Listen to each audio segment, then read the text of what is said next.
चलो संगवारी हो जल्दी जल्दी खाना खाबो तहन हमन जल्दी देखे जाबो ओदी शुरू हो गई है बाजत है जल्दी जल्दी खा जी तहु खाना। हाँ चल ना तो ही बड़ देर लगते खात इतना आराम से खाते संगवारी हो ये खाना ला आधा घंटा खाते। तो धीरे धीरे खाना चाहिए ना। पीछे बैठते हैं 5-10 मिनट में फटाफट खा उड़ जाते हैं। अब मोला जैसने आते तैसने में खाऊं। आराम से बहुत स्लो मोशन में खाते। तब मैं शिवानील खवाथो नहीं अते ते के झन खाथस गबर गबर। आजा बेटी तहु जल्दी खा तहन जल्दी देखे जाबो। अब मैं यहाँ शिवानील खवा हूँ महू का ये लो बेटा थोड़ा सा भात खाओ जल्दी धान जस गिद देखे जाओ। आजकल के लड़का में जल्दी तो नहीं जाए। जल्दी खाओ जल्दी खाओ खाना जरूरी है। आजा ये तो खेला ही मगन है। आजा जल्दी जल्दी खाबो हम खात हैं भैया। का साग बना हस भाई। मैं आज दीदी खले ला हूँ संगवारी को भात और साग बड़ा सन बना डर रही से दीदी है तब लेट जावे की ठीक है मतलब खाना तो मैं बनाए नहीं हूँ आज। हाँ सब चीज बहुत सारा बना डर रही से आलू बड़ी सब्जी है दाल और बंदे भाजी। हाँ दवाई नहीं पीना है बेटा। शिवानी की तबीयत खराब है संगवारी हो सर्दी बुखार टाइप के है 4 दिन ज्यादा परेशान रही से आज तो ठीक हो गए है टन्नक है तब खेला थे कन। चलो ये दे आ जाओ ये दे आ जा तोड़ बत तोता लगा हूँ ओदे जी बाजा थे चालू हो भैया है जल्दी जल्दी खत्म जाओ। स्टार्टिंग चालू हो गया ठुमुक ठुमुक करा थे। बढ़िया लगता जस भी देखवे थे गांव होय ना तो दौड़त भागत जान न शिवानी शिवानी काला जानती। तो दिन ना शिवानी कहा था सोनी जाने मोला का ना नजी कही तब मैं जब बताऊँ। आज के सब्जी है का है दाल पत्ता गोभी चावल और बड़ी। चल बेटा चालू हो गए वो दे बाजा बाजा थे आजा मैं जाता हूँ बाय बाय। वो दे दुर्गा मैया की जय कहा थे चला देख क्या वो रुक जा बेटा फिर उतर बे धीरे धीरे चल धीरे धीरे उतर आ जाओ चल चल चल जल्दी एला धर शिवानी ला।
सुंदर है सेवा गीत हो, सुंदर है सेवा गीत।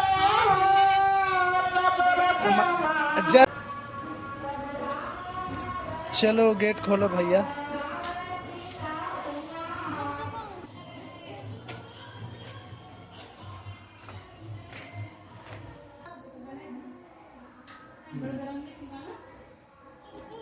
हाँ चल बेटा, अब खेलेगी ना, सेवा गीत देख के आ गए।